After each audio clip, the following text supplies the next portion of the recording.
तसव्वुर करें, 88 साल गुजर चुके थे। मुसलमानों का क़िबला अव्वल मस्जिद अक्सा ईसाइयों के कब्जे में था और उसके मिंबर पर सूअरों को बांधा जाता था। 88 सालों से यरूशलेम की दीवारों से अजान की आवाज नहीं गूंजी थी। मस्जिद अक्सा के ऊपर एक बहुत बड़ा सुनहरा सलीब लगा दिया गया था। पूरी इस्लामी दुनिया इस कदर बिखर चुकी थी कि किसी में इतनी हिम्मत नहीं थी कि वो उस सलीब को उतार सके। तब तारीख के पर्दे पर एक ऐसा शख्स उभरा जिसने तलवार से ज्यादा अपने किरदार से दुनिया को फतह किया। वो शख्स जिसके नाम से यूरोप के बादशाह थर थर कांपते थे, लेकिन जिसका दिल इतना नर्म था कि वो दुश्मन के रोते हुए बच्चे को भी उसकी माँ से मिला देता था। ये दास्तान है तारीख़ इस्लाम के सबसे अजीम, सबसे मशहूर और सबसे रहमदिल फातिह सुल्तान सलाहुद्दीन अय्यूबी की। साल 1137 ईस्वी इराक के शहर तकरीत के किले में एक कुर्द गवर्नर नजमुद्दीन अय्यूब के घर एक बेटा पैदा हुआ जिसका नाम यूसुफ रखा गया। सलाहुद्दीन उनका लक़ब था जिसका मतलब है दीन की इस्लाह करने वाला। ये वो रात थी जब नजमुद्दीन अय्यूब को किसी वजह से किले की गवर्नरी से निकाल दिया गया था और उनका खानदान शहर बद्र हो रहा था। नजमुद्दीन को इस बच्चे का पैदा होना मनहूस लगा, लेकिन वो नहीं जानते थे कि ये बच्चा एक दिन दुनिया का नक्शा बदल देगा। यूसुफ सलाहुद्दीन दमिश्क में नूरुद्दीन जिंगी के साए में बढ़े हुए। उनका मिजाज फौजियों वाला नहीं था। वो एक इंतहाई शर्मीले, खामोश और परहेजगार नौजवान थे। उन्हें तलवार चलाने से ज्यादा कुरान पढ़ने, फिक्र सीखने और किताबों का मुताला करने का शौक था। वो जंगों से दूर रहना चाहते थे, लेकिन तकदीर उन्हें किसी और ही मैदान के लिए तैयार कर रही थी। 1163 ईस्वी में नूरुद्दीन जिंगी ने अपने बेहतरीन जर्नेल असदुद्दीन शेरकुहा को मिस्र फतह करने के लिए भेजा। शेरकुहा ने नौजवान सलाहुद्दीन को अपने साथ चलने का हुक्म दिया। सलाहुद्दीन ने इनकार किया, लेकिन चचा के इसरार पर उन्हें बादिले नाखास्ता जाना पड़ा। मिस्र में फातिमी खिलाफत कमजोर हो चुकी थी और सलेबी उस पर कब्जा करना चाहते थे। शेरकुहा ने सलेबियों को शिकस्त दी, लेकिन कुछ ही अरसे बाद शेरकुहा का अचानक इंतकाल हो गया।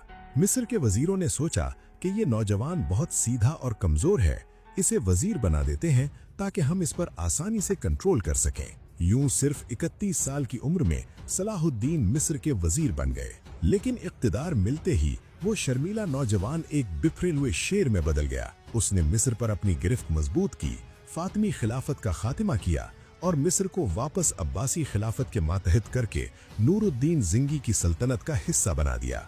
1174 ईस्वी में जब नूरुद्दीन जिंगी का इंतकाल हुआ तो शाम और इराक के इलाके दोबारा आपस में लड़ने लगे। सलाहुद्दीन अय्यूबी जानते थे कि बिखरे हुए मुसलमान कभी यरूशलेम फतह नहीं कर सकते।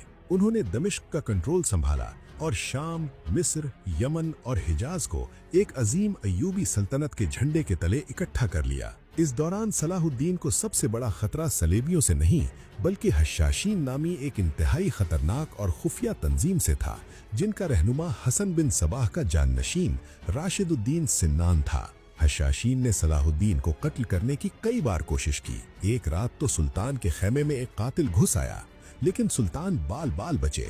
आखिरकार सुल्तान ने हशाशीन के किले का मुहासरा करके उन्हें इस बात पर मजबूर कर दिया कि वो दोबारा कभी सुल्तान की तरफ आंख उठाकर नहीं देखेंगे।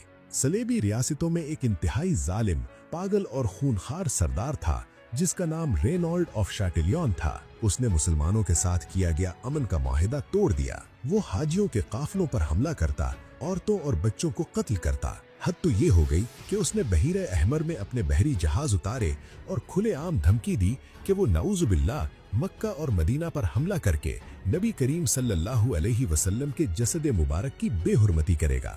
जब ये खबर सलाहुद्दीन अय्यूबी तक पहुंची तो सुल्तान का खून खौल उठा। उनकी आंखों से आंसू जारी हो गए और उन्होंने अल्लाह की कसम खाई, अगर अल्लाह ने मुझे मौका दिया तो मैं इस गुस्ताख रेनॉल्ड का सर अपने हाथों से कलम करूंगा। साल 1187 ईस्वी सलाहुद्दीन अय्यूबी ने एक अजीमुशान इस्लामी फौज तैयार की और सलेबियों को यरूशलेम से बाहर निकलकर लड़ने पर मजबूर किया।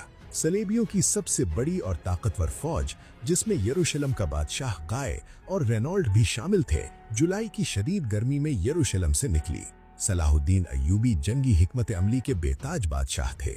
उन्होंने सलेबियों को तबरिया के करीब हित्तीन के मैदान में घेर लिया, जो दो सींगों जैसी पहाड़ियों के दरमियान था। सुल्तान ने तबरिया की झील का रास्ता काटकर सलेबियों का पानी बंद कर दिया। जुलाई की भड़कती हुई धूप, प्यास और ऊपर से सुल्तान के सिपाहियों ने मैदान की खुश्क झाड़ियों को आग लगा दी। धुएं और प्यास ने सलेबियों का गुरूर तोड़ दिया। 4 जुलाई 1187 ईस्वी को घुमसान की जंग हुई। ईसाइयों का सबसे मुकद्दस निशान ट्रू क्रॉस मुसलमानों के कब्जे में आ गया और सलेबी फौज का मुकम्मल सफाया हो गया। यरूशलेम का बादशाह गाय और वो जालिम रेनॉल्ड कैदी बनाकर सुल्तान के खेमे में लाए गए। सुल्तान ने बादशाह गाय को पीने के लिए बर्फ वाला ठंडा शरबत दिया, लेकिन रेनॉल्ड को कुछ नहीं दिया। सुल्तान ने रेनॉल्ड को उसके मजालिम याद दिलाए और फिर अपनी तलवार निकालकर अपनी कसम पूरी करते हुए उस गुस्ताख रेनॉल्ड का सर अपने हाथों से तन से जुदा कर दिया। हित्तीन की फतह के बाद यरूशलेम का रास्ता साफ हो चुका था। 2 अक्टूबर 1187 ईस्वी, जो मेराजुन नबी की रात थी, 88 साल के लंबे इंतजार के बाद सलाहुद्दीन अय्यूबी फातिहाना अंदाज में यरूशलेम यानी बैतुल मक़दस में दाखिल हुए। ईसाइयों को याद था कि जब उन्होंने 1099 में यरूशलेम फतह किया था तो उन्होंने 70,000 मुसलमानों को गाजर मूली की तरह काट दिया था। उन्हें लगा कि आज सलाहुद्दीन भी खून की नदियां बहा देगा, लेकिन तारीख हैरान रह गई। सलाहुद्दीन ने किसी एक शख्स का खून नहीं बहाया।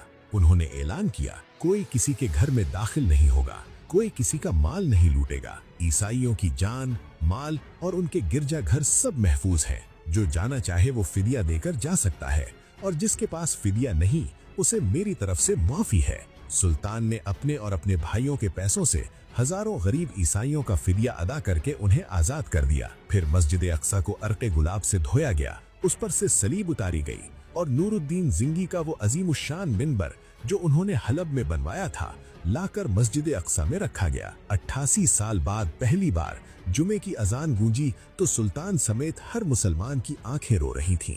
यरूशलेम की फतह की खबर जब यूरोप पहुंची तो पोप सदमे से मर गया। पूरे यूरोप ने मिलकर तीसरी सलेबी जंग का ऐलान कर दिया। इंग्लैंड का मशहूर बादशाह रिचर्ड शेर दिल फ्रांस और जर्मनी की फौजें लेकर सलाहुद्दीन को खत्म करने आ गया। ये तारीख की सबसे मशहूर टक्कर थी। दोनों के दरमियान शदीद जंगें हुई, लेकिन एक अजीब सा एहतराम भी था। एक जंग में जब रिचर्ड का घोड़ा मर गया और वो पैदल लड़ने लगा तो सलाहुद्दीन ने उसे 2 बेहतरीन अरबी घोड़े भिजवाए और पैगाम दिया कि एक बादशाह को पैदल लड़ना जेब नहीं देता। जब रिचर्ड बीमार पड़ा तो सुल्तान ने उसे दमिश्क से बर्फ और ताज़ा फल भिजवाए और अपने खास तबीब को उसका इलाज करने भेजा। रिचर्ड को समझ आ गई कि वो सलाहुद्दीन को शिकस्त देकर यरूशलेम वापस नहीं ले जा सकता। 1192 ईस्वी में दोनों के दरमियान मुआहिदा रमला या याफा तय पाया, जिसके तहत यरूशलेम मुसलमानों के पास ही रहा। अलबत्ता नंगे ईसाई ज़ायरीन को वहां ज़ियारत की इजाजत मिल गई। रिचर्ड शेर दिल हार मानकर वापस इंग्लैंड चला गया। तीसरी सलेबी जंग खत्म होने के चंद महीने बाद ही 4 मार्च 1193 ईस्वी को 55 साल की उम्र में सलाहुद्दीन अय्यूबी शदीद बुखार यानी टाइफाइड में मुब्तला होकर दमिश्क में खालिक हकीकी से जा मिले। जब वो बादशाह, जिसकी सल्तनत मिस्र से लेकर शाम और यमन तक फैली हुई थी, इस दुनिया से गया तो उनके खजांची ने रोते हुए लोगों को बताया कि सुल्तान के जाती खजाने में सिर्फ 1 सोने का दीनार और 47 चांदी के दिरहम बचे हैं। सुल्तान के पास इतने पैसे भी नहीं हैं कि उनके कफनो दफन का खर्चा पूरा हो सके। उन्होंने अपनी सारी जिंदगी और सारी दौलत अल्लाह की राह में और मुसलमानों की फलाह पर लुटा दी थी।